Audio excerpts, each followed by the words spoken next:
ताज़ा तरीन अपलोड्स की नोटिफिकेशन हासिल करने के लिए हमारे चैनल को सब्सक्राइब करें और साथ में दिए गए घंटी के निशान को दबाना ना भूलें।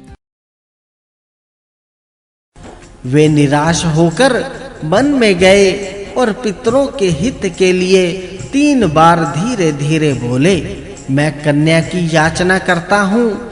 यहाँ जो भी चर अचर अथवा गुप्त या प्रकट प्राणी है वे मेरी बात सुने। मैं पितरों का दुख मिटाने के लिए उनकी प्रेरणा से कन्या की भीख मांग रहा हूँ। जिस कन्या का नाम मेरा ही हो, जो भिक्षा की तरह मुझे दी जाए और जिसके भरण पोषण का भार मुझ पर ना रहे, ऐसी कन्या मुझे प्रदान करो। वासुकी नाग के द्वारा नियुक्त सर्प जरत्कारु की बात सुनकर नागराज के पास गए और उन्होंने चटपट अपनी बहन लाकर भिक्षा रूप से जरत्कारु ऋषि को समर्पित की। जरत्कारु ऋषि ने उसके नाम और भरण पोषण की बात जाने बिना अपनी प्रतिज्ञा के विपरीत उसे स्वीकार नहीं किया और वासुकी से पूछा कि इसका क्या नाम है, और साथ ही यह भी कहा कि मैं इसका भरण पोषण नहीं करूंगा। वासुकी नाग ने कहा, इस तपस्विनी कन्या का नाम भी जरत्कारु है और यह मेरी बहन है। मैं इसका भरण पोषण और रक्षण करूंगा। आपके लिए ही मैंने इसे अब तक रख छोड़ा है। जरत्कारु ऋषि जी ने कहा, मैं इसका भरण पोषण नहीं करूंगा, यह शर्त तो हो ही चुकी। इसके अतिरिक्त एक शर्त यह है कि यह कभी मेरा अप्रिय कार्य न करे। करेगी तो मैं इसे अवश्य छोड़ दूंगा। जब नागराज वासुकी ने उनकी शर्त स्वीकार कर ली, तब वे उनके घर गए। वहां विधि पूर्वक विवाह संस्कार संपन्न हुआ। जरत्कारु ऋषि अपनी पत्नी जरत्कारु के साथ वासुकी नाग के श्रेष्ठ भवन में रहने लगे। उन्होंने अपनी पत्नी को भी अपनी शर्त की सूचना दे दी कि मेरी रुचि के विरुद्ध ना तो कुछ करना और ना कहना। वैसा करोगी तो मैं तुम्हें छोड़कर चला जाऊंगा। उनकी पत्नी ने स्वीकार किया और वह सावधान रहकर उनकी सेवा करने लगी। समय पर उसे गर्व रह गया और धीरे-धीरे बढ़ने लगा। एक दिन की बात है, जरत्कारु ऋषि कुछ खिन्न से होकर अपनी पत्नी की गोद में सिर रखकर सोए हुए थे। वे सो ही रहे थे कि सूर्य अस्त का समय हो आया। ऋषि पत्नी ने सोचा कि पति को जगाना धर्म के अनुकूल होगा या नहीं। वे बड़े कष्ट उठाकर धर्म का पालन करते हैं। कहीं जागने या ना जागने से मैं अपराधनी तो नहीं हो जाऊंगी। जगाने पर इनके कोप का भय है और ना जागने पर धर्म लोप का। अंत में वह इस निश्चय पर पहुंची कि ये चाहे कोप करें, परंतु इन्हें धर्म लोप से बचाना चाहिए। ऋषि पत्नी ने बड़ी मधुर वाणी से कहा, हे महाभाग, उठिए, सूर्य अस्त हो रहा है। आचमन करके संध्या कीजिए। यह अग्निहोत्र का समय है। पश्चिम दिशा लाल हो रही है। ऋषि जरत्कारु जगे। क्रोध के मारे उनका होंठ कांपने लगा। उन्होंने कहा, हे सर्पिणी, तूने मेरा अपमान किया है। अब मैं तेरे पास नहीं रहूंगा। जहां से आया हूं वहीं चला जाऊंगा। मेरे हृदय में यह दृढ़ निश्चय है कि मेरे सोते रहने पर सूर्य अस्त नहीं हो सकते थे। अपमान के स्थान पर रहना अच्छा नहीं लगता। अब मैं जाऊंगा। अपने पति की हृदय में कपकपी पैदा करने वाली बात सुनकर ऋषि पत्नी ने कहा, हे भगवन, मैंने अपमान करने के लिए आपको नहीं जगाया है। आपके धर्म का लोप ना हो, मेरी यही दृष्टि थी। जरत्कारु ऋषि ने कहा, एक बार जो मुंह से निकल गया वह झूठा नहीं हो सकता। मेरे तुम्हारे बीच इस प्रकार की शर्त तो पहले ही हो चुकी है। तुम मेरे जाने के बाद अपने भाई से कहना कि वे चले गए। यह भी कहना कि मैं यहाँ बड़े सुख से रहा। मेरे जाने के बाद तुम किसी प्रकार की चिंता मत करना। ऋषि पत्नी शोकग्रस्त हो गई, उसका मुंह सूख गया, वाणी गदगद हो गई, आंखों में आंसू भर आए। उसने कांपते हृदय से धीरज धरकर हाथ जोड़कर कहा, हे धर्मज्ञ, मुझ निरपराध को मत छोड़िए। मैं धर्म पर अटल रहकर आपके प्रिय और हित में संलग्न रहती हूँ। मेरे भाई ने एक प्रयोजन लेकर आपके साथ मेरा विवाह किया था, अभी वह पूरा नहीं हुआ। हमारे जाति भाई कद्रू माता के शाप से ग्रस्त हैं। आपसे एक संतान उत्पन्न होने की आवश्यकता है, उसी से हमारी जाति का कल्याण होगा। आपका और मेरा संयोग निष्फल नहीं होना चाहिए। अभी मेरे गर्भ से संतान भी तो नहीं हुई, फिर आप मुझ निरपराध अबला को छोड़कर क्यों जाना चाहते हैं? पत्नी की बात सुनकर ऋषि ने कहा, तुम्हारे पेट में अग्नि के समान तेजस्वी गर्भ है। वह बहुत बड़ा विद्वान और धर्मात्मा ऋषि होगा। यह कहकर जरत्कारु ऋषि चले गए। पति के जाते ही ऋषि पत्नी अपने भाई वासुकी के पास गई और उनके जाने का समाचार सुनाया। यह अप्रिय घटना सुनकर वासुकी को बड़ा कष्ट हुआ। उन्होंने कहा, हे बहन, हमने जिस उद्देश्य से उनके साथ तुम्हारा विवाह किया था वह तो तुम्हें मालूम ही है। यदि उनके द्वारा तुम्हारे गर्भ से पुत्र हो जाता तो नागों का भला होता। वह पुत्र ब्रह्मा जी के कथना अनुसार अवश्य ही जन्मे जय के यज्ञ से हम लोगों की रक्षा करता। हे बहन, तुम उनके द्वारा गर्भवती हुई हो ना। हम चाहते हैं कि तुम्हारा विवाह निष्फल न हो। अपनी बहन से भाई का यह पूछना उचित नहीं है, फिर भी प्रयोजन के गौरव को देखते हुए मैंने यह प्रश्न किया है। मैं जानता हूँ कि जब उन्होंने एक बार जाने की बात कह दी तो उन्हें लौटाना असंभव है। मैं उनसे इसके लिए कहूँगा भी नहीं, कहीं वे मुझे शाप न दे दें। हे बहन, तुम सब बात मुझसे कहो और मेरे हृदय से यह संकट का कांटा निकाल दो।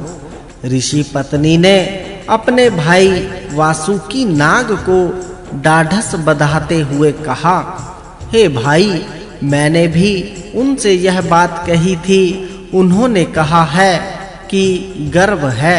उन्होंने कभी विनोद से भी कोई झूठी बात नहीं कही है। फिर इस संकट के अवसर पर तो उनका कहना झूठ हो ही कैसे सकता है।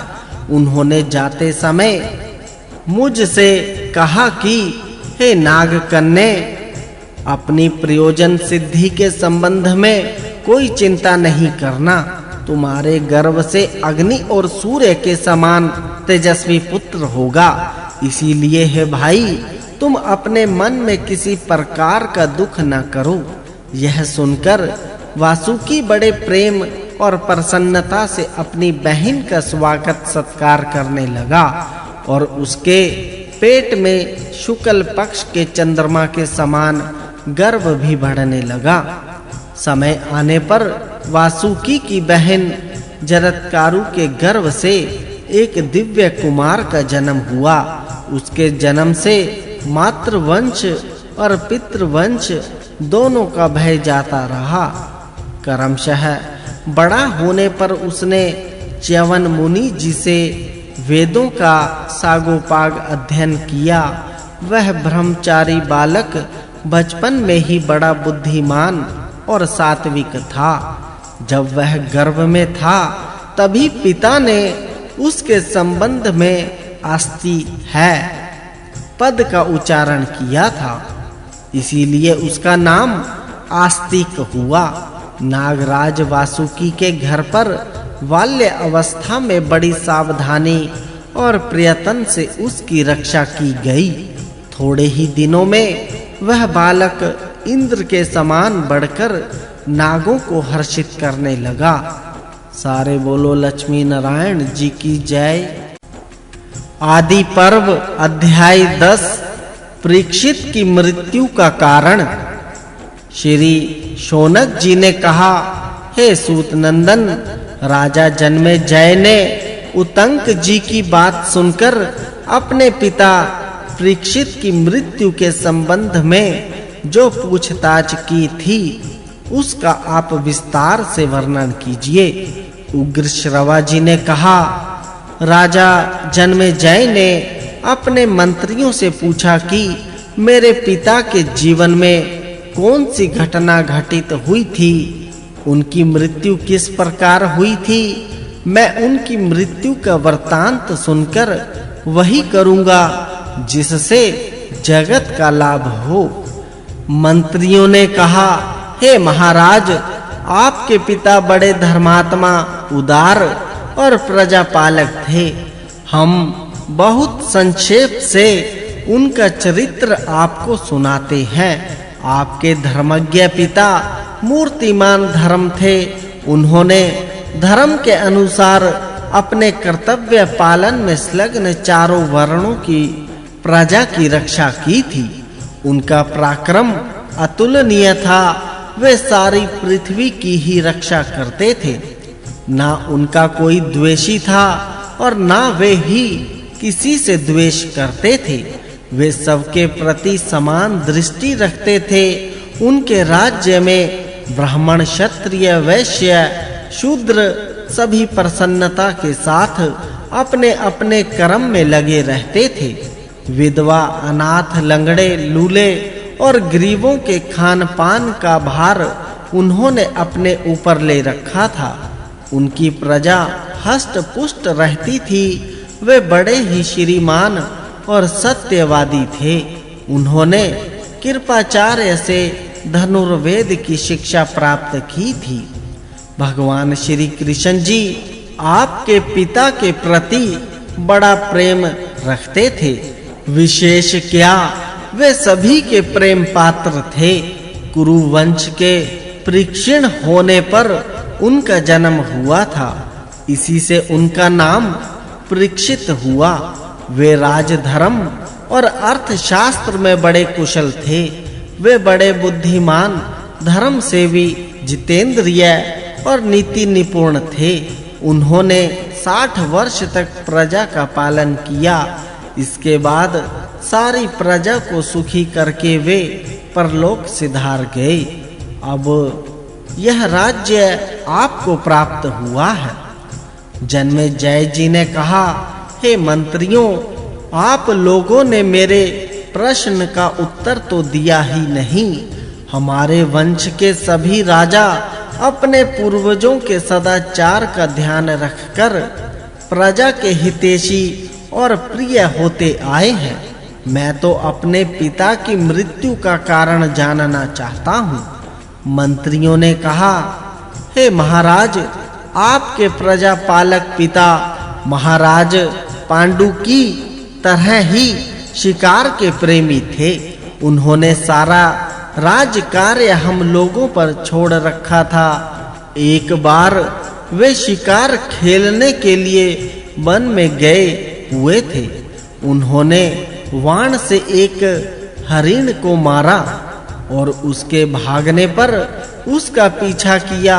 वे अकेले ही पैदल बहुत दूर तक वन में हरिण को ढूंढते हुए चले गए, परंतु उसे पा नहीं सके। वे 60 वर्ष के हो चुके थे, इसीलिए थक गए और उन्हें भूख भी लग गई। उसी समय उन्हें एक मुनि का दर्शन हुआ। वे मौनी थे। उन्होंने उन्हीं से प्रश्न किया, परंतु वे कुछ नहीं बोले। उस समय राजा भूखे और थके मंदे थे, इसीलिए मुनि को कुछ न बोलते देखकर क्रोधित हो गए। उन्होंने यह नहीं जाना कि ये मौनी हैं, इसीलिए उनका तिरस्कार करने के लिए धनुष की नोक से मरा सांप उठाकर उनके कंधे पर डाल दिया। मौनी मुनि ने राजा के इस कृत्य पर भला बुरा कुछ नहीं कहा, वे चुपचाप शांत भाव से बैठे रहे। राजा ज्यों के त्यों वहां से उल्टे पांव राजधानी में लौट आए। मौनी ऋषि शमीक के पुत्र का नाम था श्रृंगी। वह बड़ा तेजस्वी और शक्तिशाली था। जब महातेजस्वी श्रृंगी ने अपने सखा के मुंह से यह बात सुनी कि राजा परीक्षित ने मौन और निश्चल अवस्था में मेरे पिता का तिरस्कार किया है, तो वह क्रोध से आग बबूला हो गया। उसने हाथ में जल लेकर आपके पिता को शाप दिया, जिसने मेरे निरपराध पिता के कंधे पर मरा हुआ सांप डाल दिया। उस दुष्ट को तक्षक नाग क्रोध करके अपने विष से 7 दिन के भीतर ही जला देगा। लोग मेरी तपस्या का बल देखें। इस प्रकार शाप देकर श्रृंगी जी अपने पिता के पास गए और सारी बात कह सुनाई। शमीक मुनि जी ने यह सब सुनकर अच्छा नहीं समझा तथा आपके पिता के पास अपने शीलवान एवं गुणी शिष्य गोरमुख को भेजा। गोरमुख ने आकर आपके पिता से कहा, हमारे गुरुदेव ने आपके लिए यह संदेश भेजा है कि हे राजन, मेरे पुत्र ने आपको शाप दे दिया है, आप सावधान हो जाएं। तक्षक अपने विष से 7 दिन के भीतर ही आपको जला देगा। आपके पिता सावधान हो गए। 7वें दिन जब तक्षक आ रहा था, तब उसने काश्यप नामक ब्राह्मण को देखा। उसने पूछा, हे ब्राह्मण देवता, आप इतनी शीघ्रता से कहाँ जा रहे हैं और क्या करना चाहते हैं? कश्यप जी ने कहा, जहाँ आज राजा परीक्षित को तक्षक सांप जलावेगा, वहीं जा रहा हूँ। मैं उन्हें तुरंत जीवित कर दूंगा। मेरे पहुँच जाने पर तो सर्प उन्हें जला भी नहीं सकेगा। तक्षक ने कहा, मैं ही तक्षक हूँ। आप मेरे डसने के बाद उस राजा को क्यों जीवित करना चाहते हैं? मेरी शक्ति देखिए। मेरे डसने के बाद आप उसे जीवित नहीं कर सकेंगे।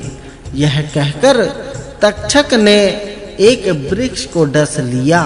उसी क्षण वह वृक्ष जलकर खाक हो गया। कश्यप ब्राह्मण ने अपनी विद्या के बल से उस वृक्ष को उसी समय हरा भरा कर दिया। अब तक्षक ब्राह्मण देवता को प्रलोभन देने लगा। उसने कहा, जो चाहो मुझसे ले लो। ब्राह्मण ने कहा, मैं तो धन के लिए वहां जा रहा हूँ। तक्षक ने कहा, तुम उस राजा से जितना धन लेना चाहते हो मुझसे ले लो और यहीं से लौट जाओ। तक्षक के ऐसा कहने पर कश्यप ब्राह्मण मुंह मांगा धन लेकर लौट गए। उसके बाद तक्षक छल से आया और उसने आपके महल में बैठे एवं सावधान धार्मिक पिता को विष की आग से भस्म कर दिया। तदनंतर आपका राज्य अभिषेक संपन्न हुआ। यह कथा बड़ी दुखद है, फिर भी आपकी आज्ञा से हमने सब सुना दिया है। तक्षक ने आपके पिता को डसा है और उतंक ऋषि जी को भी बहुत परेशान किया है। आप जैसा उचित समझे करें।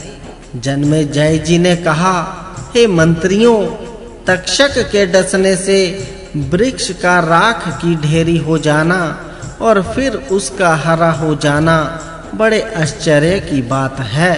यह बात आप लोगों से किसने कही? अवश्य ही तक्षक ने बड़ा अनर्थ किया। यदि वह ब्राह्मण को धन देकर ना लौटा देता तो कश्यप मेरे पिता को भी जीवित कर देते। अच्छा, मैं उसको इसका दंड दूंगा। पहले आप लोग इस कथा का मूल तो बताइए। मंत्रियों ने कहा, हे महाराज, तक्षक ने जिस वृक्ष को डसा था उस पर पहले से ही एक मनुष्य सूखी लकड़ियों के लिए चढ़ा हुआ था। वह बात तक्षक और कश्यप दोनों में से किसी को मालूम ना थी।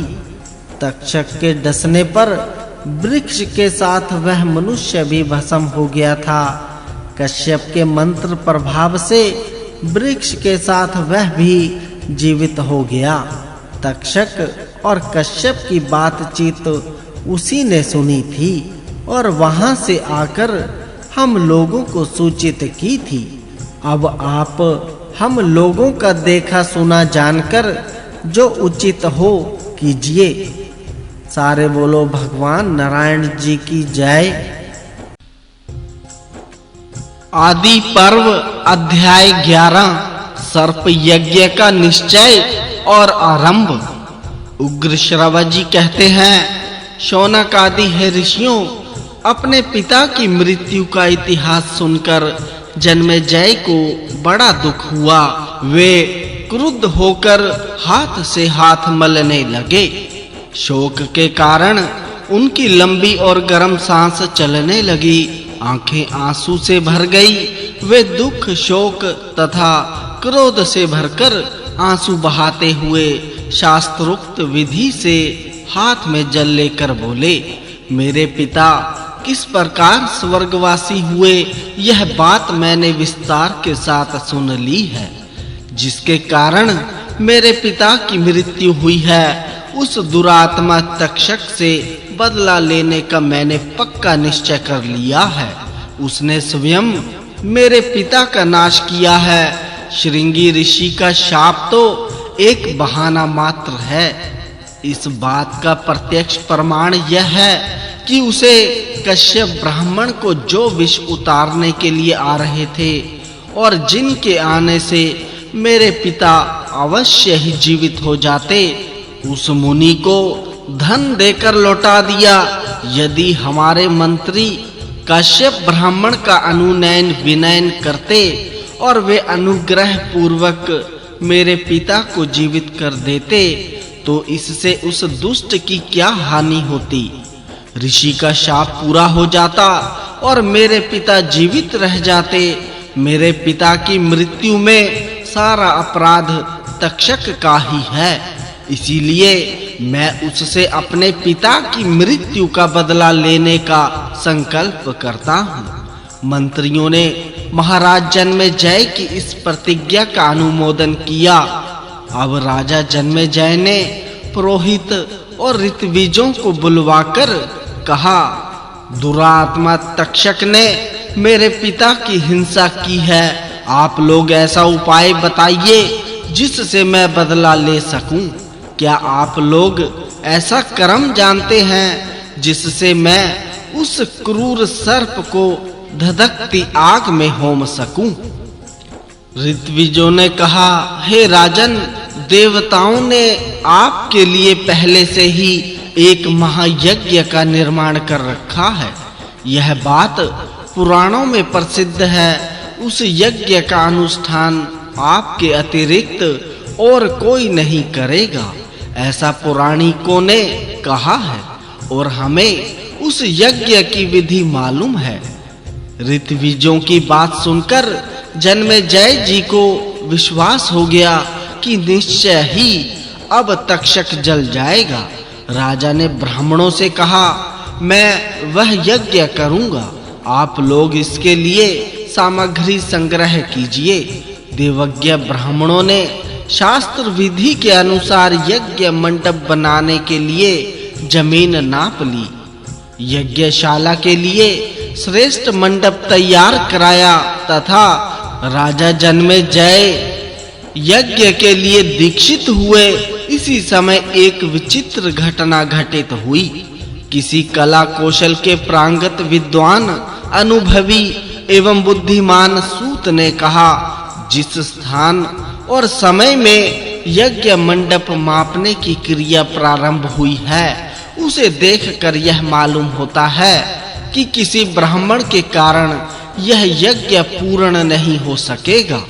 राजा जन्मेजय ने यह सुनकर द्वारपाल से कह दिया कि मुझे सूचना कराए बिना कोई मनुष्य यज्ञ मंडप में न आने पावे।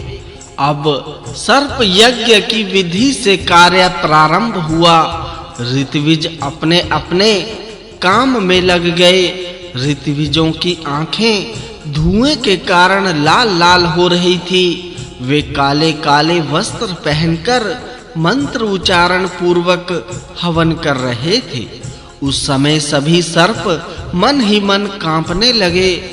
अब बेचारे सर्प तड़पते पुकारते उछलते लंबी सांस लेते पूंछ और फनों से एक दूसरे को लपेटते आग में गिरने लगे। सफेद काले नीले पीले बच्चे बूढ़े सभी प्रकार के सर्प चिल्लाते हुए टपाटप आग के मुंह में गिरने लगे। कोई 4 कोस तक लंबे और कोई गाय के कान बराबर लंबे सर्प ऊपर ही ऊपर कुंड में आहुति बन रहे थे। सर्प यज्ञ में च्यवन वंशी चंड भार्गव होता थे। कोस्त, उत्गाता, जैमिनी, ब्रह्मा तथा श्रांगरव और पिंगल अधव अरयु थे एवं पुत्र और शिष्यों के साथ व्यास जी, उद्दालक, परमत्तक, सुवेद केतु, असीत, देवल आदि सदस्य थे। नाम ले लेकर आहुति देते ही बड़े-बड़े भयानक सर्प आकर अग्नि कुंड में गिर जाते थे। सर्पों की चर्बी और मैद की धाराएं बहने लगी। बड़ी तीखी दुर्गंध चारों ओर फैल गई तथा सर्पों की चिल्लाहट से आकाश गूंज उठा। यह समाचार तक्षक ने भी सुना। वह भयभीत होकर देवराज इंद्र की शरण में गया। उसने कहा, हे देवराज, मैं अपराधी हूँ, भयभीत होकर आपकी शरण में आया हूँ, आप मेरी रक्षा कीजिए। इंद्र ने प्रसन्न होकर कहा कि मैंने तुम्हारी रक्षा के लिए पहले से ही ब्रह्मा जी से अभय वचन ले लिया है। तुम्हें सर्प यज्ञ से कोई भय नहीं, तुम दुखी मत होइए। इंद्र की बात सुनकर तक्षक आनंद से इंद्र भवन में ही रहने लगा। सारे बोलो भगवान कृष्ण जी की जय। आदि पर्व अध्याय 12। आस्तिक के वर मांगने पर सर्प यज्ञ का बंद होना और सर्पों से बचने का उपाय। उग्र श्रवा जी कहते हैं, जन्मेजय के यज्ञ में सर्पों का हवन होते रहने से बहुत से सर्प नष्ट हो गए, केवल थोड़े से ही बच रहे। इससे वासुकी नाग को बड़ा कष्ट हुआ। घबराहट के मारे उनका हृदय व्याकुल हो गया। उन्होंने अपनी बहन जरत्कारु से कहा, हे बहन, मेरा अंग अंग जल रहा है, दिशाएं नहीं सूझती, चक्कर आने के कारण बेहोश सा हो रहा हूँ, दुनिया घूम रही है, कलेजा फटा जा रहा है। मुझे ऐसा दिख रहा है कि अब मैं भी विवश होकर इस धधकती आग में गिर जाऊंगा। इस यज्ञ का यही उद्देश्य है। मैंने इसी समय के लिए तुम्हारा विवाह जरत्कारु ऋषि से किया था। अब तुम हम लोगों की रक्षा करो। ब्रह्मा जी के कथनानुसार तुम्हारा पुत्र आस्तिक इस सर्प यज्ञ को बंद कर सकेगा। वह बालक होने पर भी श्रेष्ठ वेदवेता और वृद्धों का माननीय है। अब तुम उससे हम लोगों की रक्षा के लिए कह दो। अपने भाई की बात सुनकर ऋषि पत्नी जरत्कारु ने सब बात बतलाकर नागों की रक्षा के लिए आस्तिक को प्रेरित किया। आस्तिक ने माता की आज्ञा स्वीकार कर वासुकी से कहा, हे नागराज, आप मन में शांति रखिए। मैं आपसे सत्य सत्य कहता हूँ कि उस शाप से आप लोगों को मुक्त कर दूंगा। मैंने हास विलास में भी कभी असत्य भाषण नहीं किया है, इसीलिए मेरी बात झूठ न समझो। मैं अपनी शुभ वाणी से राजा जन्मेजय को प्रसन्न कर दूंगा और वह यज्ञ बंद कर देगा। हे मामा जी, आप मुझ पर विश्वास कीजिए। इस प्रकार वासुकी नाग को आश्वासन देकर आस्तिक सर्पों को मुक्त करने के लिए यज्ञशाला में जाने के उद्देश्य से चल पड़े। उन्होंने वहां पहुंचकर देखा कि सूर्य और अग्नि के समान तेजस्वी सभासदों से यज्ञशाला भरी है। द्वारपालों ने उन्हें भीतर जाने से रोक दिया। अब वे भीतर प्रवेश पाने के लिए यज्ञ की स्तुति करने लगे। उनके द्वारा यज्ञ की स्तुति सुनकर जन्मेजय जी ने उन्हें भीतर आने की आज्ञा दे दी। आस्तिक यज्ञ मंडप में जाकर यजमान, ऋत्विज, सभासद तथा अग्नि की और भी स्तुति करने लगे। आस्तिक के द्वारा की हुई स्तुति सुनकर राजा, सभासद, ऋत्विज और अग्नि सभी प्रसन्न हो गए। सबके मनोभाव को समझकर जन्मेजय जी ने कहा, यद्यपि यह बालक है, फिर भी बात अनुभवी वृद्धों के समान कर रहा है। मैं इसे बालक नहीं, वृद्ध मानता हूँ। मैं इस बालक को वर देना चाहता हूँ। इस विषय में आप लोगों की क्या सहमति है? सभासदों ने कहा, ब्राह्मण यदि बालक हो तो भी राजाओं के लिए सामान्य है। यदि वह विद्वान हो तब तो कहना ही क्या। अतः आप इस बालक को मुंह मांगी वस्तु दे सकते हैं। जन्मेजय ने कहा, आप लोग यथाशक्ति प्रयत्न कीजिए कि मेरा यह कर्म समाप्त हो जाए और तक्षक नाग अभी यहाँ आ जाए। वही तो मेरा प्रधान शत्रु है। ऋत्विजों ने कहा, अग्नि देव का कहना है कि तक्षक भयभीत होकर इंद्र के शरणागत हो गया है। इंद्र ने तक्षक को अभयदान भी दे दिया है। जन्मेजय जी ने कुछ दुखी होकर कहा, आप लोग ऐसा मंत्र पढ़कर हवन कीजिए कि इंद्र के साथ तक्षक नाग आकर अग्नि में भस्म हो जाए। जन्मेजय जी की बात सुनकर होता ने आहुति डाली। उसी समय आकाश में इंद्र और तक्षक दिखाई पड़े। इंद्र तो उस यज्ञ को देखकर बहुत ही घबरा गए और तक्षक को छोड़कर चलते बने। तक्षक क्षण-क्षण अग्नि ज्वाला के समीप आने लगा। तब ब्राह्मणों ने कहा, हे राजन, अब आपका काम ठीक हो रहा है। इस ब्राह्मण को वर दे दीजिए। जन्मेजय जी ने कहा, हे ब्राह्मण कुमार, तुम्हारे जैसे सत्य पात्र को मैं उचित वर देना चाहता हूँ। अतः तुम्हारी जो इच्छा हो प्रसन्नता से मांग लो। मैं कठिन से कठिन वर भी तुम्हें दूंगा। आस्तिक ने यह देखकर कि अब तक्षक अग्नि कुंड में गिरने ही वाला है, अवसर से लाभ उठाया। उन्होंने कहा, हे राजन, आप मुझे यही वर दीजिए कि आपका यह यज्ञ बंद हो जाए और इसमें गिरते हुए सर्प बच जाएं। इस पर जन्मेजय जी ने कुछ अप्रसन्न होकर कहा, समर्थ हे ब्राह्मण, तुम सोना, चांदी, गौएं और दूसरी वस्तुएं इच्छा अनुसार ले लो। मैं चाहता हूँ कि यह यज्ञ बंद न हो। आस्तिक ने कहा, मुझे सोना, चांदी, गौएं अथवा और कोई भी वस्तु नहीं चाहिए। अपने मृत कुल के कल्याण के लिए मैं आपका यज्ञ ही बंद कराना चाहता हूँ। जन्मेजय जी ने बार-बार अपनी बात दोहराई, परंतु आस्तिक ने दूसरा वर मांगना स्वीकार नहीं किया। उस समय सभी वेदज्ञ सदस्य एक स्वर से कहने लगे, यह ब्राह्मण जो कुछ मांगता है वही इसको मिलना चाहिए। शौनक जी ने पूछा, हे सूतनंदन, उस यज्ञ में तो बड़े विद्वान ब्राह्मण थे, किंतु आस्तिक से बात करते समय जो तक्षक अग्नि में नहीं गिरा, इसका क्या कारण हुआ?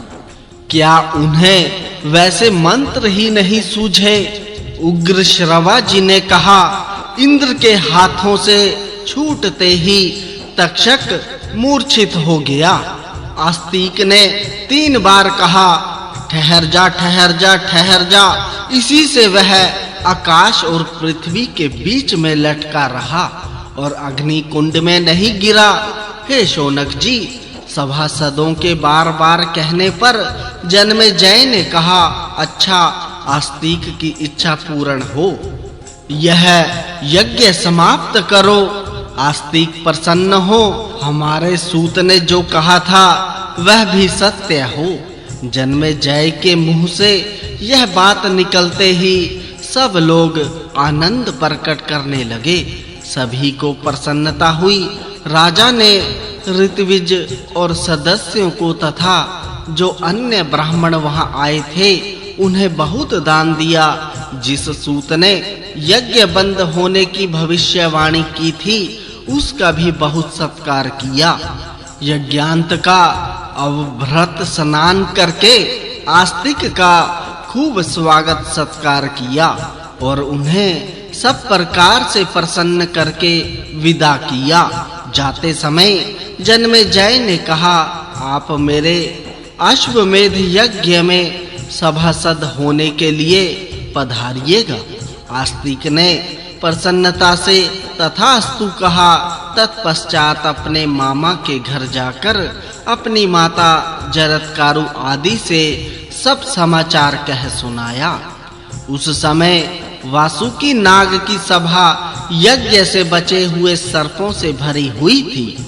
आस्तिक के मुंह से सब समाचार सुनकर सर्प बहुत प्रसन्न हुए। उन्होंने उन पर प्रेम प्रकट करते हुए कहा, हे बेटा, तुम्हारी जो इच्छा हो वर मांग लो। वे बार-बार कहने लगे, हे बेटा, तुमने हमें मृत्यु के मुंह से बचा लिया, हम तुम पर प्रसन्न हैं। कहो, तुम्हारा कौन सा प्रिय कार्य करे?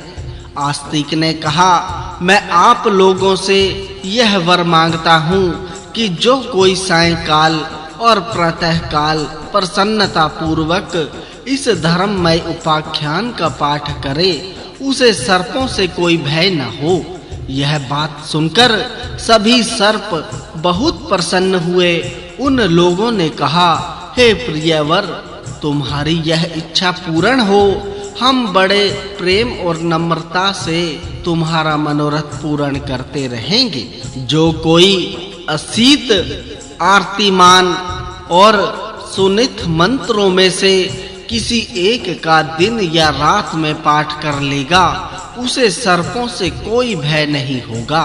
वे मंत्र क्रमशः ये हैं, अर्थात जरत्कारु ऋषि से जरत्कारु नामक नाग कन्या में आस्तिक नामक यशस्वी ऋषि उत्पन्न हुए। उन्होंने सर्प यज्ञ में तुम सर्पों की रक्षा की थी। महाभाग्यवान हे सर्पों, मैं उनका स्मरण कर रहा हूँ, तुम लोग मुझे मत डसो।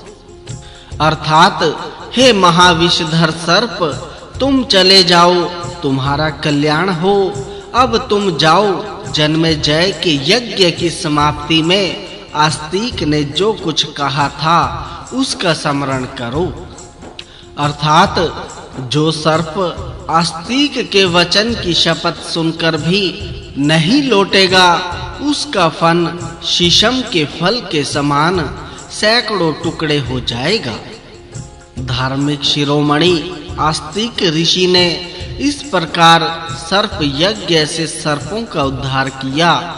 शरीर का प्रारब्ध पूरा होने पर पुत्र पौत्र आदि को छोड़कर आस्तिक स्वर्ग चले गए।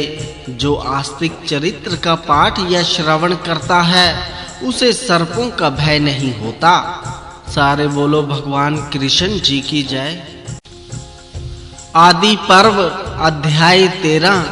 श्री वेद व्यास जी की आज्ञा से वैशंपायन जी का कथा प्रारंभ करना। शौनक जी ने कहा, हे सूत नंदन, महाभारत की कथा बड़ी ही पवित्र है। इसमें पांडवों का यश गाया गया है। सर्प सत्र के अंत में जन्मेजय की प्रार्थना से भगवान श्री कृष्ण देवपायन जी ने वैशंपायन जी को यह आज्ञा दी थी कि तुम वह कथा इन्हें सुनाओ।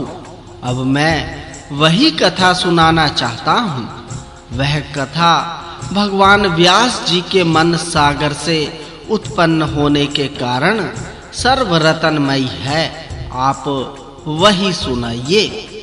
उग्र श्रवा जी ने कहा, हे शौनक जी, भगवान वेद व्यास जी के द्वारा निर्मित महाभारत आख्यान मैं आपको प्रारंभ से ही सुनाऊंगा। उसका वर्णन करने में मुझे भी बड़ा आनंद होता है। जब भगवान श्री कृष्ण देवपायन जी को यह बात मालूम हुई कि जन्मेजय सर्प यज्ञ में दीक्षित हो गए हैं, तब वे वहां आए।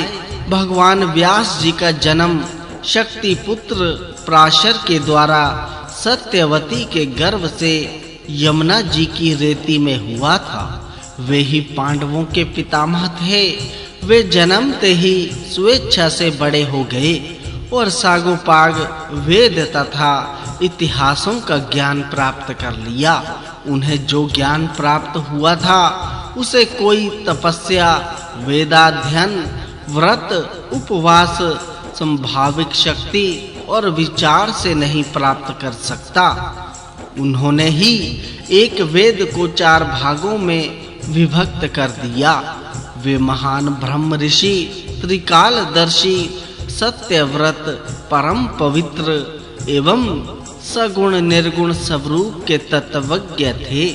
उन्हीं की कृपा प्रसाद से पांडु धृतराष्ट्र और विदुर का जन्म हुआ था। उन्होंने अपने शिष्यों के साथ जन्मेजय के यज्ञ मंडप में प्रवेश किया। उन्हें देखते ही राज ऋषि जन्मेजय झटपट सदस्यों के सहित उठकर खड़े हो गए और शिष्टाचार पूर्वक यज्ञ मंडप में ले आए। उन्हें सुवर्ण सिंहासन पर बैठाकर विधि पूर्वक पूजा की। अपने वंश प्रवर्तकों को पाद्य, आचमन, अर्घ्य और गौएं देकर जन्मेजय जी को बड़ी प्रसन्नता हुई। दोनों ओर से कुशल मंगल के संबंध में प्रश्न उत्तर हुए। सभी सभासदों ने भगवान व्यास जी की पूजा की और उन्होंने यथा योग्य सबका सत्कार किया। तदनंतर जन्मेजय जी ने सभासदों के साथ हाथ जोड़कर व्यास जी से यह प्रश्न किया, हे भगवान, आपने कौरवों और पांडवों को अपनी आंखों से देखा था। मैं चाहता हूँ कि आपके मुंह से उनका चरित्र सुनूं। वे तो बड़े धर्मात्मा थे, फिर उन लोगों में अनबन का क्या कारण हुआ? उस घोर संग्राम के होने की नौबत कैसे आ गई? उसके कारण तो प्राणियों का बड़ा ही विध्वंस हुआ है। अवश्य ही देववश उनका मन युद्ध की ओर झुक गया होगा। आप कृपा करके मुझे उसका पूरा विवरण सुनाइए। जन्मेजय जी की यह बात सुनकर भगवान वेद व्यास जी ने पास ही बैठे हुए अपने शिष्य वैशंपायन से कहा, हे वैशंपायन, कौरव और पांडवों में जिस प्रकार फूट पड़ी थी वह सब तुम मुझसे सुन चुके हो। अब वही बात तुम जन्मेजय को सुना दो। अपने पूज्य गुरुदेव की आज्ञा सुनकर भरी सभा में वैशंपायन जी ने कहना प्रारंभ किया। वैशंपायन जी ने कहा, मैं संकल्प, विचार और समाधि के द्वारा गुरुदेव को नमस्कार करता हूँ तथा सभी ब्राह्मण और विद्वानों का सम्मान करके परम ज्ञानी भगवान व्यास जी का मत सुनाता हूँ। भगवान व्यास जी के द्वारा निर्मित यह इतिहास बड़ा ही पवित्र और विस्तृत है। उन्होंने पुण्य आत्मा पांडवों की यह कथा 1,00,000 श्लोकों में कही है। इसके वक्ता और श्रोता ब्रह्मलोक में जाकर देवताओं के समकक्ष हो जाते हैं। यह पवित्र और उत्तम पुराण वेद तुल्य है, सुनने योग्य कथाओं में सर्वोत्तम है और बड़े-बड़े ऋषियों ने इसकी प्रशंसा की है। इस इतिहास ग्रंथ में अर्थ और काम की प्राप्ति के धर्मानुकूल उपाय बतलाए गए हैं तथा इसमें मोक्ष तत्व को पहचानने वाली बुद्धि भी प्राप्त हो जाती है। इसके श्रवण कीर्तन से मनुष्य सारे पापों से छूट जाता है। इस इतिहास का नाम जय है। संसार पर परम विजय अर्थात कल्याण प्राप्त करने के इच्छुकों को इसका श्रवण करना चाहिए। यह धर्म शास्त्र, अर्थशास्त्र और मोक्ष शास्त्र सब कुछ है। जो इसका श्रवण वर्णन करते हैं उनके पुत्र सेवक और सेवक स्वामी भक्त हो जाते हैं। जो इसका श्रवण करते हैं उनके वाचिक, मानसिक और शारीरिक पाप नष्ट हो जाते हैं। इसमें भरतवंशियों के महान जन्म का कीर्तन है, इसीलिए इसको महाभारत कहते हैं। जो इस नाम का व्युत्पत्ति युक्त अर्थ जानता है वह सारे पापों से छूट जाता है। भगवान श्री कृष्ण द्वैपायन प्रतिदिन प्रातः काल उठकर स्नान, संध्या आदि से निर्वृत्त हो इसकी रचना करते थे। इस प्रकार 3 वर्ष में यह पूरा हुआ था। इसीलिए ब्राह्मणों को भी नियम में स्थित होकर ही इस कथा का श्रवण वर्णन करना चाहिए। जैसे समुद्र और सुमेरु रत्नों की खान है, वैसे ही यह ग्रंथ कथाओं का मूल उद्गम है। इसके दान से सारी पृथ्वी के दान का फल मिलता है। धर्म, अर्थ, काम और मोक्ष के संबंध में जो बात इस ग्रंथ में है वही सर्वत्र है। जो इसमें नहीं है वह और कहीं नहीं है। इसलिए आप लोग यह कथा पूरी सुने। सारे बोलो भगवान कृष्ण जी की जय। आदि पर्व अध्याय 14 भूभार हरण के लिए देवताओं के अवतार ग्रहण के निश्चय। वैशंपायन जी कहते हैं, हे जन्मेजय, जमद अग्नि नंदन परशुराम जी ने 21 बार पृथ्वी के क्षत्रियों का संहार किया था। यह काम करके वे महेंद्र पर्वत पर चले गए और वहां तपस्या करने लगे। क्षत्रियों का संहार हो जाने पर क्षत्रियों की वंश रक्षा तपस्वी, त्यागी, संयमी ब्राह्मणों के द्वारा हुई। कुछ ही दिनों बाद फिर क्षत्रिय राज्य की पुनः स्थापना हो गई। क्षत्रियों के धर्म पूर्वक प्रजा पालन करने से ब्राह्मण आदि वर्णाश्रम धर्मी सुखी हो गए।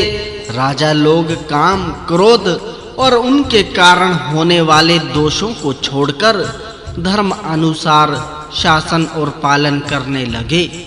समय पर वर्षा होती, बचपन में कोई भी न मरता और युवा अवस्था के पहले लोगों को स्त्री संसर्ग का ज्ञान भी न होता। क्षत्रिय बड़े-बड़े यज्ञ करके ब्राह्मणों को खूब दक्षिणा देते और ब्राह्मण सगोपाग त्रिकांड वेद का अध्ययन करते। उस समय कोई धन लेकर शास्त्रों का अध्यापन नहीं करता था और ना शूद्रों की सनिधि में वेदों का उच्चारण ही करता था। वेश्या दूसरों से बैलों द्वारा खेती का काम कराते थे, स्वयं उनके कंधे पर जुआ नहीं रखते थे तथा कमजोर हो जाने पर भी घास चारा आदि से उनका पालन करते रहते थे। बछड़े जब तक और कुछ नहीं खाने लगते थे तब तक गौएं नहीं दूही जाती थी।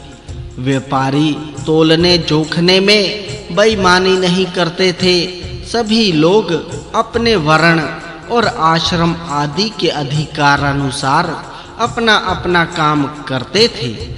धर्म हानि का तो कोई प्रसंग ही नहीं आता था। गौओं और स्त्रियों को उचित समय पर ही बच्चे होते थे। यहाँ तक कि लता और वृक्ष भी ऋतु काल में ही फलते फूलते थे। उस समय सत्य युग तथा जिस समय इस प्रकार आनंद छा रहा था, उसी समय क्षत्रियों में राक्षस उत्पन्न होने वाले। उस समय देवताओं ने युद्ध में दैत्यों को बार-बार हराया और ऐश्वर्य से रहित कर दिया। वे न केवल मनुष्यों में बल्कि बैलों, घोड़ों, गधों, ऊंटों, भैंसों और मृगों में भी पैदा हुए। पृथ्वी उनके भार से त्रस्त हो गई। दैत्य और दानव मंदोमत तथा उच्छल राजाओं के रूप में भी उत्पन्न हुए। उन्होंने तरह-तरह के रूप धारण करके पृथ्वी को भर दिया और सारी प्रजा को सताने लगे। उनकी उच्छलता से पीड़ित और उद्विग्न होकर पृथ्वी ब्रह्मा जी की शरण में गई। उस समय वह इतनी भाराक्रांत हो रही थी कि शेष, कश्यप और दिग्गज भी उसे उठाने में असमर्थ हो गए थे। प्रजापति भगवान ब्रह्मा जी ने शरणागत पृथ्वी से कहा, हे देवी, तू जिस कार्य के लिए मेरे पास आई है उसके लिए मैं सब देवताओं को नियुक्त करूंगा। पृथ्वी लौट आई।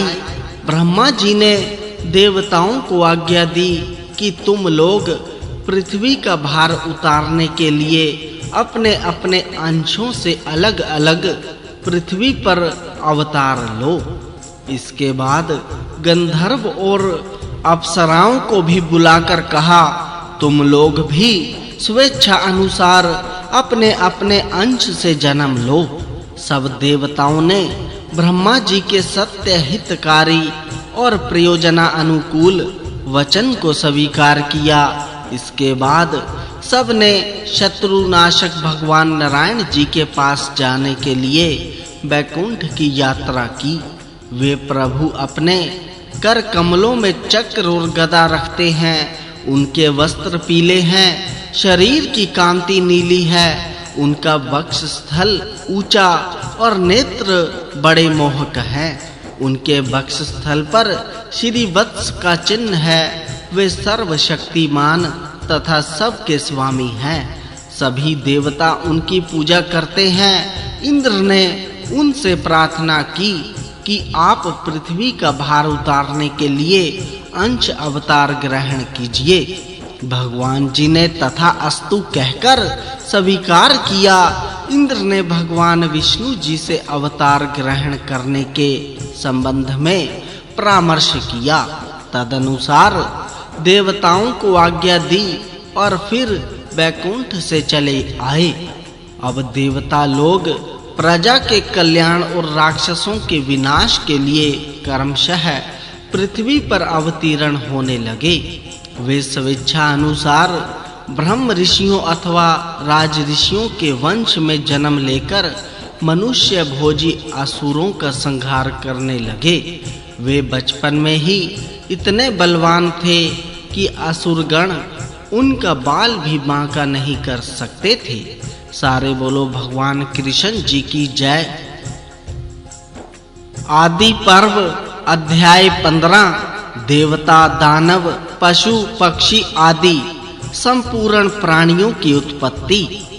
जन्मेजय जी ने कहा, हे भगवान, मैं देवता, दानव, गंधर्व, अप्सरा, मनुष्य, यक्ष, राक्षस और समस्त प्राणियों की उत्पत्ति सुनना चाहता हूँ। आप कृपा करके उसका प्रारंभ से ही यथावत वर्णन कीजिए। वैशंपायन जी ने कहा, अच्छा, मैं स्वयं प्रकाश भगवान जी को प्रणाम करके देवता आदि की उत्पत्ति और नाश की कथा कहता हूँ। ब्रह्मा जी के मानस पुत्र मरीचि, अत्रि, अंगिरा, पुलस्त्य, पुलह और कर्तु को तो तुम जानते ही हो। मरीचि के पुत्र कश्यप थे और कश्यप से ही यह सारी प्रजा उत्पन्न हुई है। दक्ष प्रजापति की 13 कन्याओं का नाम था अदिति। अदिति दानु, काला, दनायु, सिंहिका, क्रोधा, प्राधा, विश्वा, विंता, कपिला, मुनि और कद्रु। इनसे उत्पन्न पुत्र पोत्रों की संख्या अनंत है। अदिति के 12 आदित्य हुए। उनके नाम है धाता, मित्र, अर्यमा, शक्र, वरुण, अंश, भग, विवस्वान, पूषा, सविता, त्वष्टा और विष्णु। इनमें सबसे छोटे विष्णु गुणों में सबसे बड़े थे। दिति का एक पुत्र था हिरण्यकश्यपु। उसके 5 पुत्र थे, प्रहलाद, सहलाद, अनुहल्लाद, शिवी और वाष्कल। प्रहलाद के 3 पुत्र थे, विरोचन, कुंभ और निकुंभ। विरोचन का बलि और बलि का वाणासुर। वाणासुर भगवान शंकर जी का महान सेवक था। वह महाकाल के नाम से प्रसिद्ध है। धनु के 40 पुत्रों में विप्रचिति सबसे बड़ा यशस्वी और राजा था। दानवों की संख्या असंख्य है। सिंहिका से राहु हुआ, जो सूर्य और चंद्रमा को ग्रसता है। क्रूरा अर्थात क्रोधा से सुचंद्र, चंद्रहंता और चंद्र परमर्दन आदि पुत्र पौत्र हुए। क्रोधवश नाम का एक गण भी हुआ था। दनायु से 4 पुत्र हुए, विक्षर, बल, वीर और वृत्रासुर। काला से विनाशन, क्रोध, क्रोधहंता, क्रोध शत्रु और काल के नाम से प्रसिद्ध असुर हुए। भृगु ऋषि से असुरों के पुरोहित शुक्राचार्य जी का जन्म हुआ। इनके 4 पुत्र, जिनमें त्वष्टाधर और अत्रि प्रधान थे, असुरों का यज्ञ याग कराया करते। यह असुर और सुरवंश की उत्पत्ति पुराणों के अनुसार है। इनके पुत्र पोत्रों की गणना संभव नहीं है। ताक्षर्य, अरिष्ट नेमि, गरुड़, अरुण, अरुणी और वारुणी ये बेंत्य कहलाते हैं। शेष, अनंत, वासुकी, तक्षक, भुजंगम, क्रूम, कुलीक आदि सर्प कद्रु के पुत्र हैं। भीमसेन, उग्रसेन, सुपर्ण, नारद आदि 16 देव गंधर्व कश्यप पत्नी मुनि के पुत्र हैं। ये सभी बड़े कीर्तिमान, बलवान और जितेंद्रिय हैं। प्राधा नाम की दक्ष कन्या से भी अनवध्या, मनुवंशा आदि कन्याएं और सिद्ध पूर्ण वही आदि देव गंधर्व उत्पन्न हुए। प्राधा से ही अलंब, भूषा, मिश्र केशी, विद्युत पर्णा, त्रिलोतमा, अरुणा, रक्षिता, रंभा, मनोरमा, केशिनी, सुबाहु, सुरता, सुरजा, सुप्रिया आदि अप्सराएं और अतिबाहु, हाँ हु और तुम्बरु ये 4 गंधर्व भी हुए। कपिला से गौ, ब्राह्मण, गंधर्व और अप्सराएं उत्पन्न हुई। इस प्रकार मैंने तुम्हें सभी की उत्पत्ति सुना दी। इनमें सर्प, सुपर्ण, रुद्र, मरुत और गौएं, ब्राह्मण आदि सभी हैं। ब्रह्मा जी के मानस पुत्र 6 ऋषियों के नाम पहले ही बतला चुका हूँ। उनके 7वें पुत्र थे सथाणु। सथाणु के परम तेजस्वी 11 पुत्र हुए। मृगव्याध, सर्प, नैऋति, अजैकपाद, अहिवृद्धन्य, पिनाकी, दहन, ईश्वर, कपाली, सथाणु और भव, इन्हें ही 11 रुद्र कहते हैं। अंगिरा के 3 पुत्र हुए, बृहस्पति, उतथ्य और संवर्त। अत्रि के बहुत से पुत्र हुए, पुलस्त्य जी के राक्षस, वानर, किन्नर और यक्ष हुए। पुलह के शल्भ, सिंह, किम पुरुष, व्याघ्र, यक्ष और ईहा मृग अर्थात भेड़िया जाति के पुत्र हुए। कर्तु के बाल खिले हुए, ब्रह्मा जी के दाएं अंगूठे से दक्ष और बाएं से उनकी पत्नी का जन्म हुआ। उस पत्नी से दक्ष जी की 500 कन्याएं हुई।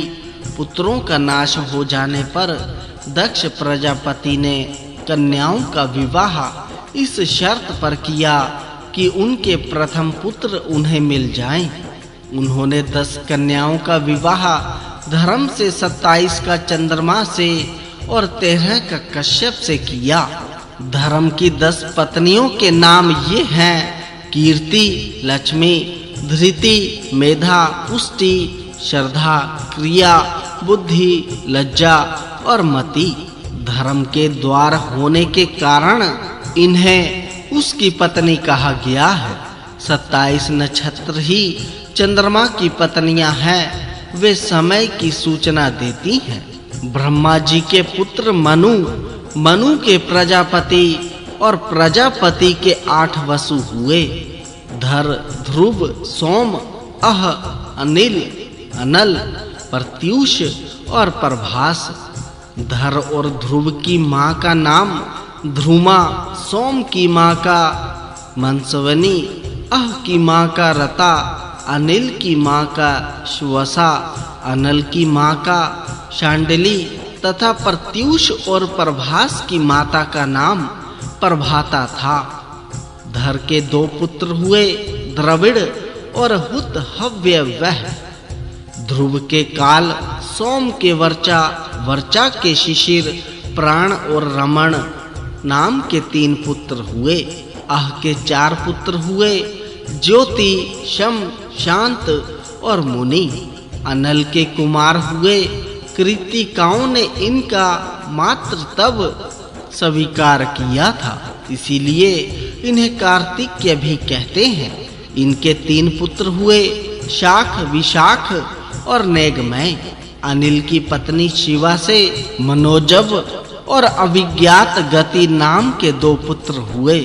प्रत्यूष के पुत्र थे देवल ऋषि, उनके भी 2 पुत्र हुए थे, क्षमावान और मनीषी। बृहस्पति की बहन ब्रह्मवंदिनी और योगिनी थी, वही प्रभा की पत्नी हुई। उसी से देवताओं के कारीगर विश्वकर्मा का जन्म हुआ। उन्होंने ही देवताओं के भूषण और विमानों का निर्माण किया है। मनुष्य भी उन्हीं की कारीगरी के आधार पर अपनी जीविका करते हैं।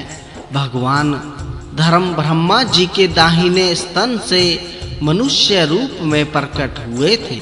उनके 3 पुत्र हुए, शम, काम और हर्ष। उनकी पत्नियों का क्रमशः नाम था प्राप्ति, रति और नंदा। सूर्य जी की पत्नी बड़वा अर्थात घोड़ी, ये अश्वनी कुमारों का जन्म हुआ। अदिति के 12 पुत्रों की गणना की जा चुकी है। इस प्रकार 12 आदित्य, 8 वसु, 11 रुद्र, प्रजापति और वष्टकार, ये मुख्य 33 देवता होते हैं। इनके गण भी हैं, जैसे रुद्रगण, सांध्यगण, मरुदगण, वसुगण, भार्गवगण और विश्वदेवगण। गरुड़, अरुड़ और बृहस्पति जी की गणना आदित्यों में ही की जाती है। अश्वनी कुमार, औषधि और पशु आदि की गिनती गुहाक गण में है। इन देवगणों का कीर्तन करने से सारे पाप छूट जाते हैं। महर्षि भृगु ब्रह्मा जी के हृदय से प्रकट हुए थे। भृगु जी के शुक्राचार्य जी के अतिरिक्त च्यवन नामक पुत्र हुए। ये अपनी माता की रक्षा के लिए गर्भ से निकल आए थे। उनकी पत्नी का नाम था अरुणी। उसकी जांग से औरव का जन्म हुआ। औरव के ऋचिक और ऋचिक के जमदग्नि हुए। जमदग्नि के 4 पुत्रों में परशुराम जी सबसे छोटे थे, परंतु गुणों में सबसे बड़े। वे शास्त्र कुशल तो थे ही, शस्त्र कुशल भी थे। उन्होंने ही क्षत्रिय कुल का नाश किया था। ब्रह्मा जी के 2 पुत्र और भी थे, धाता और विधाता। वे मनु के साथ रहते हैं। कमलों में निवास करने वाली लक्ष्मी उन्हीं की बहन है। शुक्र की पुत्री देवी वरुण की पत्नी हुई। उसके पुत्र का नाम हुआ बल और पुत्री का सुरा। जब प्रजा अन्न के लोभ से एक दूसरे का हक खाने लगी, तब उस सुरा से ही अधर्म की उत्पत्ति हुई, जो समस्त प्राणियों का नाश कर देता है। अधर्म की पत्नी का नाम था नृति। उसके 3 बड़े भयंकर पुत्र थे, भय, महाभय और मृत्यु। मृत्यु के पत्नी पुत्र कोई नहीं है। ताम्रा के 5 कन्याएं हुई, काकी, श्यैनी, भासी, धृतराष्ट्री और शुकी। काकी से उलूक, श्यैनी से बाज, भासी से कुत्ते और गीद, धृतराष्ट्री से हंस, कलहंस एवं चक्रवाक और शुकी से तोतों का जन्म हुआ। क्रोधा से 9 कन्याएं हुई, मृगी, मृगमदा, हरि, भद्रमना, मातंगी, शार्दूली, श्वेता, सुरभि और सुरसा। मृगी से मृग, मृगमदा से ऋछ और सिमर अर्थात छोटी जाति के मृग, भद्रमना से ऐरावत हाथी, हरि से चंचल घोड़े, बानर एवं गौओं के समान पूंछ वाले दूसरे पशु तथा शार्दूली से सिंह, बाघ और गैंडे उत्पन्न हुए। मातंगी से सब तरह के हाथी और श्वेता से श्वेत दिग्गज हुए।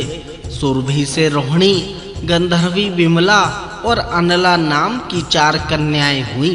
रोहिणी से गाय, बैल, गंधर्व से घोड़े, अनला से खजूर, ताल, हिंताल, ताली, खजूरी का, सुपारी और नारियल, ये 7 पिंड फल वाले वृक्ष उत्पन्न हुए।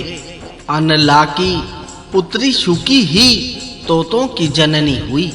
सुरसा से कंक पक्षी और नागों का जन्म हुआ। अरुण की भार्या श्यैनी से सांपाति और जटायु हुए।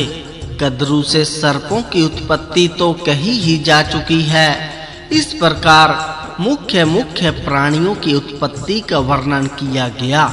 इस वृत्तांत का श्रवण करने से पापियों के पाप तो छूटते ही हैं, सर्वज्ञता की प्राप्ति भी होती है और अंत में उत्तम गति मिलती है। सारे बोलो भगवान कृष्ण जी की जय। आदि पर्व अध्याय 16।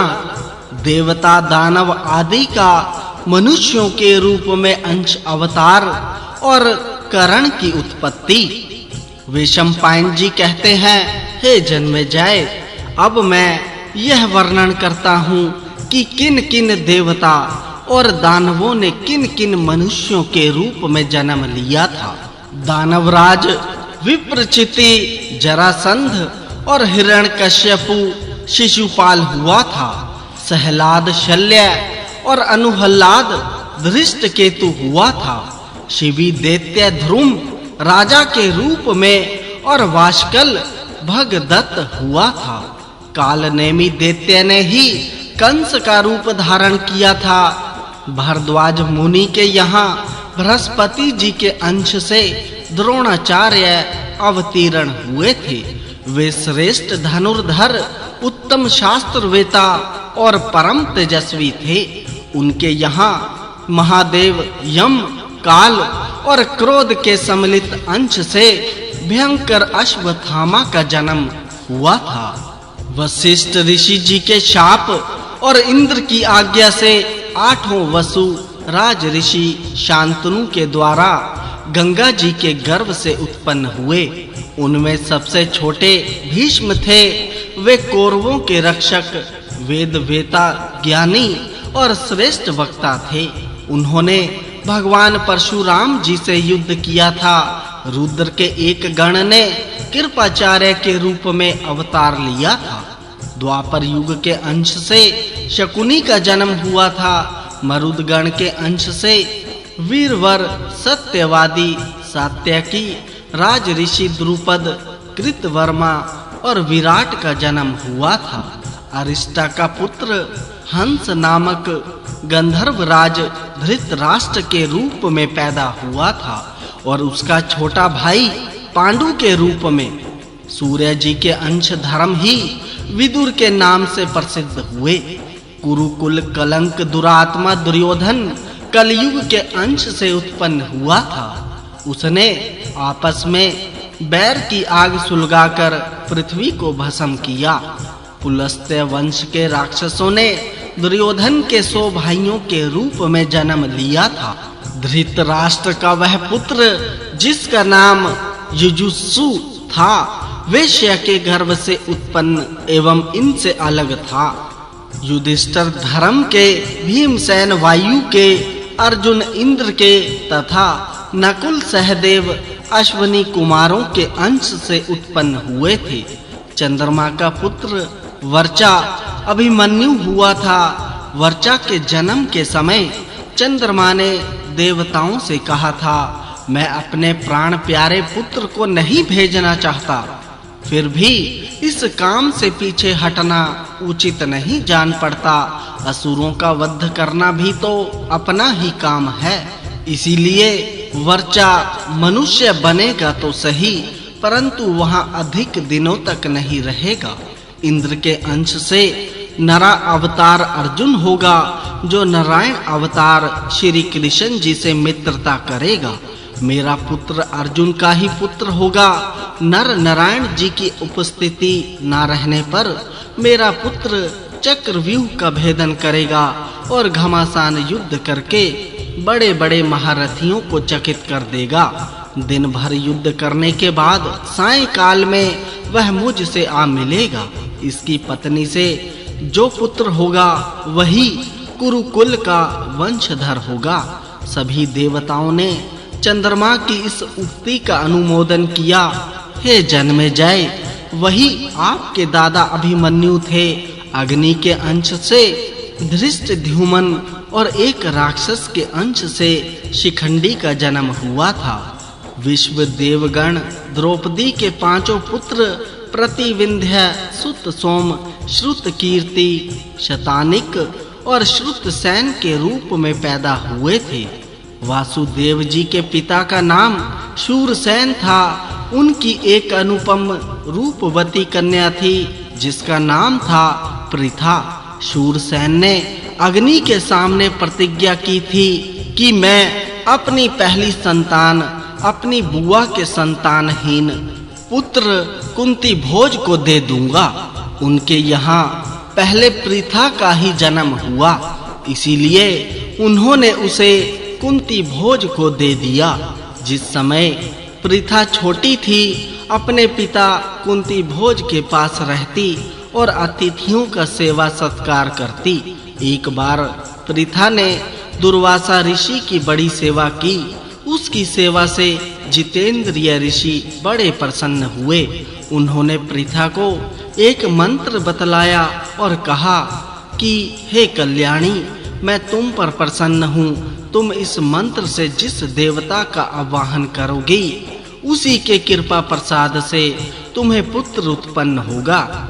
दुर्वासा ऋषि जी की बात सुनकर पृथा अर्थात कुंती को बड़ा कौतूहल हुआ। उसने एकांत में जाकर भगवान सूर्य जी का आवाहन किया। सूर्य देव जी ने आकर तत्काल गर्भ स्थापन किया, जिससे उन्हीं के समान तेजस्वी कवच और कुंडल पहने एक सर्वांग सुंदर बालक उत्पन्न हुआ।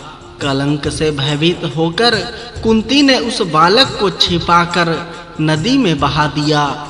अधिरथ ने उसे निकाला और अपनी पत्नी राधा के पास ले जाकर उसे पुत्र बना लिया। उन दोनों ने उस बालक का नाम वसुश्रेण रखा था। वही पीछे कर्ण के नाम से प्रसिद्ध हुआ।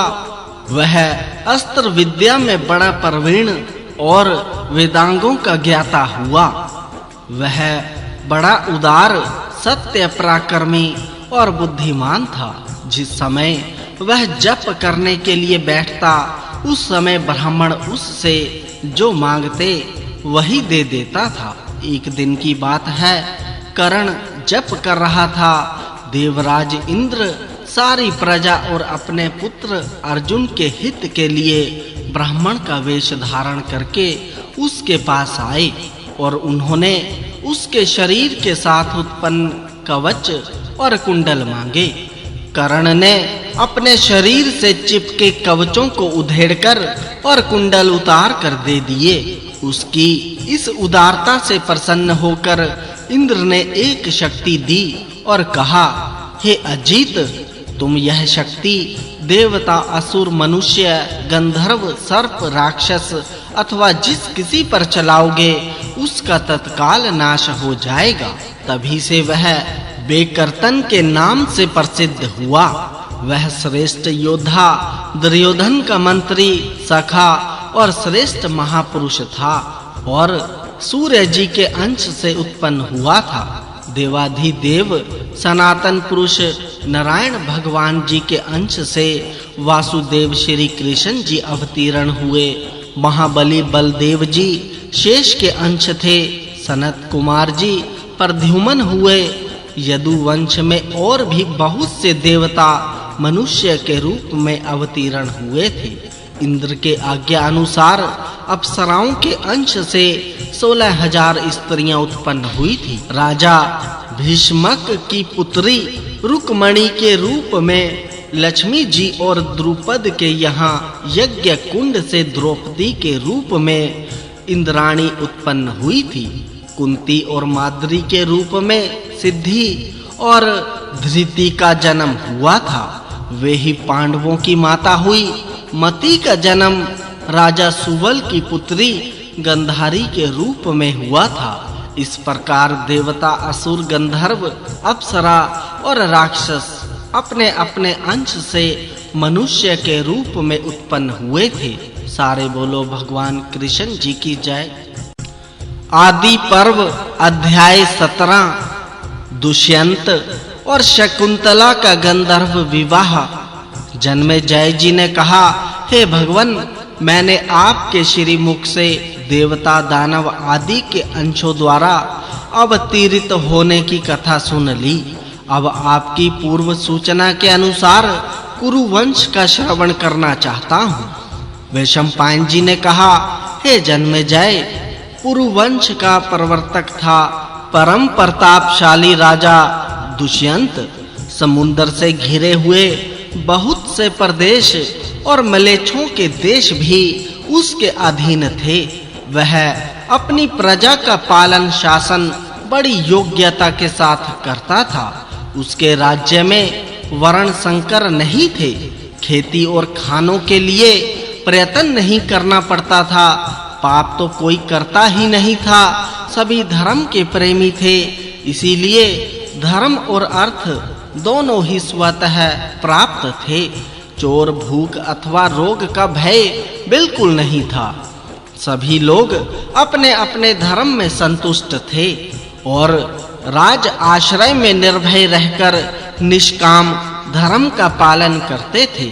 समय पर वर्षा होती थी, अन्न सरस होते थे और पृथ्वी सब प्रकार के रत्न और पशुधन से परिपूर्ण थी। ब्राह्मण कर्मनिष्ठ थे और छल कपट पाखंड की छाया भी उन्हें नहीं छूती थी। दुष्यंत स्वयं एक बलवान युवक था। उसकी शक्ति इतनी अद्भुत थी कि वह वन उपवन सहित मंदराचल को उखाड़कर धारण कर सकता था। वह गदा युद्ध के प्रक्षेप, विक्षेप, परिक्षेप और अभिषेप चारों प्रकारों में और शस्त्र विद्या में बड़ा ही निपुण था। घोड़े और हाथी की सवारी में कोई उसका सानी नहीं था। वह विष्णु जी के समान बलवान, सूर्य जी के समान तेजस्वी, समुद्र के समान अक्षोभय और पृथ्वी के समान क्षमाशील था। नागरिक और देशवासी प्रेम से उसका सम्मान करते और वह धर्म बुद्धि से सबका शासन करता। एक दिन की बात है, महाबाहु राजा दुष्यंत अपनी चतुरंगनी सेना के साथ किसी गहन वन में जा पहुंचा। उसे पार करने पर उसे एक मनोहर आश्रम युक्त उपवन मिला। यह उपवन बड़ा ही सुंदर था। वहां के वृक्ष खिले हुए पुष्पों से लद रहे थे। दुर्वा दलों से पृथ्वी हरी भरी हो रही थी। सुंदर सुंदर पक्षी मधुर स्वरों से चहक रहे थे। कहीं कोकिलों की कुहू कुहू तो कहीं भोरों की गुंजार। राजा दुष्यंत उपवन की शोभा देख ही रहा था कि उसकी दृष्टि उस मनोरम आश्रम पर पड़ी। उस आश्रम में स्थान स्थान पर अग्निहोत्र की ज्वालाएं प्रज्वलित हो रही थी। बालखिल्य आदि ऋषि यज्ञशाला, पुष्प और जलाशयों के कारण उसकी अद्भुत शोभा हो रही थी। सामने ही मालिनी नदी बह रही थी, जिसका जल बड़ा स्वादिष्ट था। अनेकों ऋषि मुनि आसन लगाए ध्यान मगन थे। ब्राह्मण देवताओं की पूजा कर रहे थे। राजा को ऐसा मालूम हुआ मानो मैं ब्रह्मलोक में खड़ा हूँ। दुष्यंत के नेत्र और मन वन की छटा देखकर तृप्त नहीं होते थे। इस प्रकार राजा दुष्यंत ने सब देखते सुनते कश्यप गोत्रीय कणव ऋषि के एकांत और मनोहर आश्रम में मंत्री और पुरोहितों के साथ प्रवेश किया। दुष्यंत ने मंत्री और पुरोहितों को आश्रम के द्वार पर ही रोक दिया और स्वयं भीतर गया। वहां उस समय कणव ऋषि उपस्थित नहीं थे।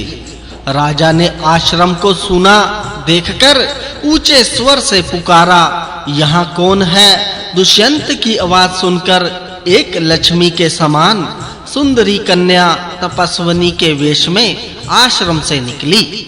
उसने राजा दुष्यंत को देखकर सम्मान पूर्वक कहा, स्वागत है। फिर उसने आसन पाद्य और अर्घ्य के द्वारा राजा का आतिथ्य करके उनसे स्वास्थ्य और कुशल के संबंध में प्रश्न किया।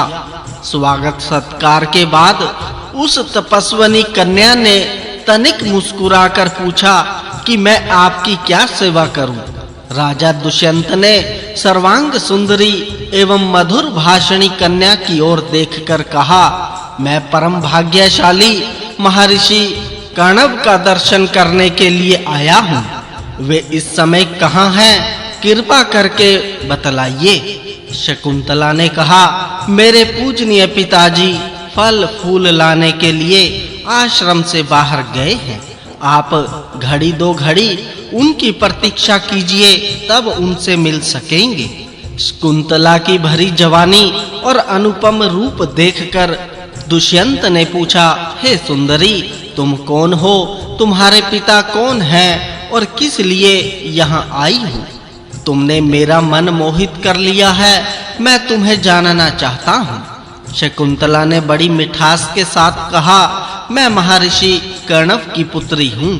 राजा ने कहा, हे कल्याणी, विश्ववंद्य महर्षि कणव तो अखंड ब्रह्मचारी हैं। धर्म अपने स्थान से विचलित हो सकता है, परंतु वे नहीं। ऐसी दशा में तुम उनकी पुत्री कैसे हो सकती हो? शकुंतला ने कहा, हे राजन, एक ऋषि के पूछने पर मेरे पूजनीय पिता कणव जी ने मेरे जन्म की कहानी सुनाई थी। उससे मैं जान सकी हूँ कि जिस समय परम प्रतापी विश्वामित्र जी तपस्या कर रहे थे, उस समय इंद्र ने उनके तप से विघ्न डालने के लिए मेनका नाम की अप्सरा भेजी थी। उसी के संयोग से मेरा जन्म हुआ। माता मुझे वन में छोड़कर चली गई। तब शकुंतो अर्थात पक्षियों ने सिंह, व्याघ्र आदि भयानक जंतुओं से मेरी रक्षा की थी। इसीलिए मेरा नाम शकुंतला पड़ा।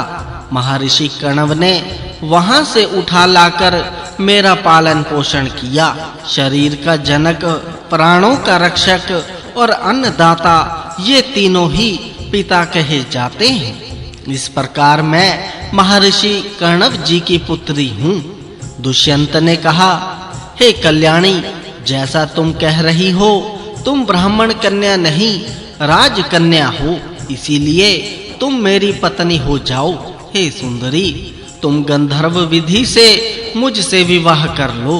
राजाओं के लिए गंधर्व विवाह सर्वश्रेष्ठ माना गया है। शकुंतला ने कहा, मेरे पिताजी इस समय यहाँ नहीं हैं, आप थोड़ी देर तक प्रतीक्षा कीजिए, वे आकर मुझे आपकी सेवा में समर्पित कर देंगे। दुष्यंत ने कहा, मैं तुम्हें चाहता हूँ, यह भी चाहता हूँ कि तुम मुझे स्वयं वरण कर लो। मनुष्य स्वयं ही अपना हितैषी और जिम्मेवार है।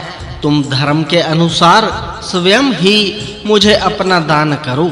शकुंतला ने कहा, हे राजन, यदि आप इसे ही धर्म पथ समझते हैं और मुझे स्वयं अपने को दान करने का अधिकार है, तो आप मेरी शर्त सुन लीजिए। मैं सच-सच कहती हूँ कि आप यह प्रतिज्ञा कर लीजिए, मेरे बाद तुम्हारा ही पुत्र सम्राट होगा और मेरे जीवन काल में ही वह युवराज बन जाएगा, तो मैं आपको स्वीकार कर सकती हूँ। दुष्यंत ने बिना कुछ सोचे विचारे ही प्रतिज्ञा कर ली और गंधर्व विधि से शकुंतला का पानी ग्रहण कर लिया।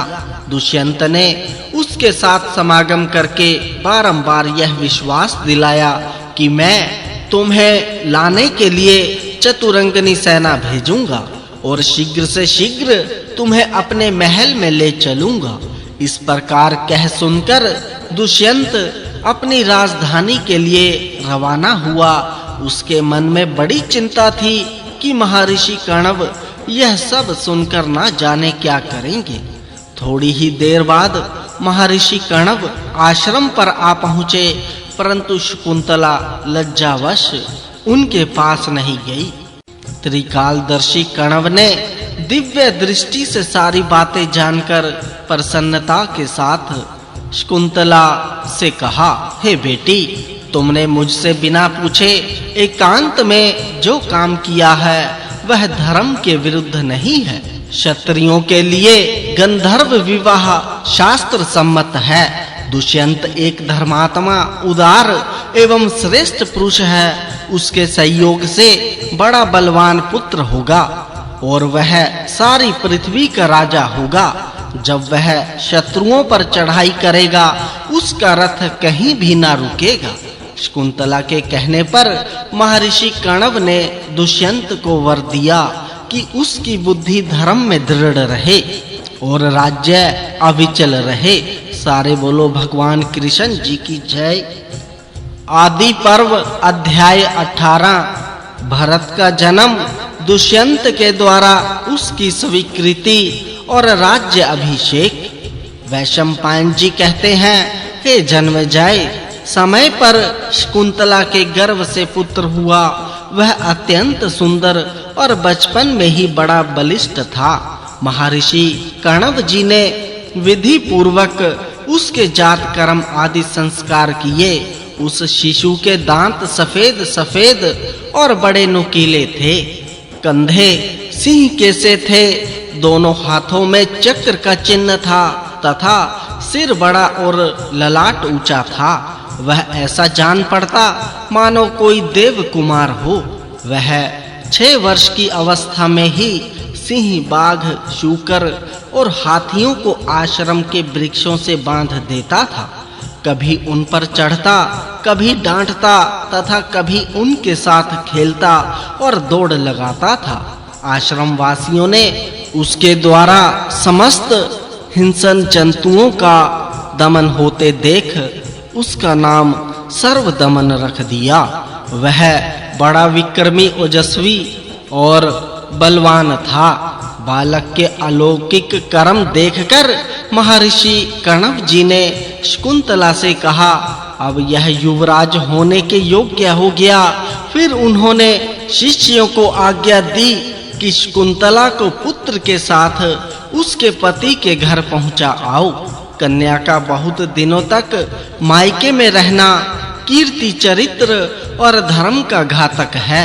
शिष्यों ने आज्ञा अनुसार शकुंतला और सर्वदमन को लेकर हस्तिनापुर की यात्रा की। सूचना और स्वीकृति के बाद शकुंतला राज सभा में गई। अब ऋषि के शिष्य लौट गए। शकुंतला ने सम्मान पूर्वक निवेदन किया कि हे राजन, यह आपका पुत्र है, अब इसे आप युवराज बनाइए। इस देवतुल्य कुमार के संबंध में आप अपनी प्रतिज्ञा पूरी कीजिए। शकुंतला की बात सुनकर दुष्यंत ने कहा, अरे दुष्ट है तापसी, तू किसकी पत्नी है? मुझे तो कुछ भी स्मरण नहीं है। तेरे साथ धर्म, अर्थ और काम का कोई भी मेरा संबंध नहीं है। तू जा, ठहर, अथवा जो तेरी मौज में आवे कर। दुष्यंत की बात सुनकर तपस्विनी शकुंतला बेहोश सी होकर खंबे की तरह निश्चल भाव से खड़ी रह गई।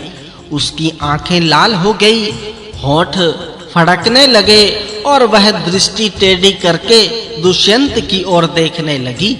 थोड़ी देर ठहरकर दुख और क्रोध से भरी शकुंतला दुष्यंत से बोली, हे महाराज, आप जानबूझकर ऐसा क्यों कर रहे हैं कि मैं नहीं जानता? ऐसी बात तो नीच मनुष्य कहते हैं। आपका हृदय इस बात का साक्षी है कि झूठ क्या है और सच क्या है। आप अपनी आत्मा का तिरस्कार मत कीजिए।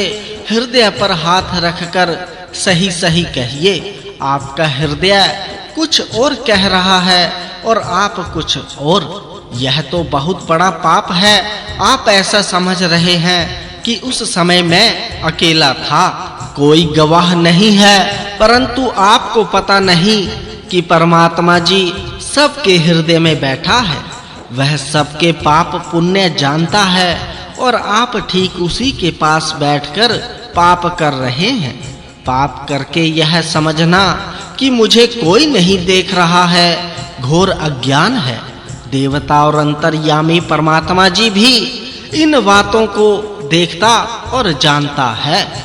सूर्य, चंद्रमा, वायु, अग्नि, अंतरिक्ष, पृथ्वी, जल, हृदय, यमराज, दिन रात, संध्या, धर्म, ये सभी मनुष्य के शुभ अशुभ कर्मों को जानते हैं।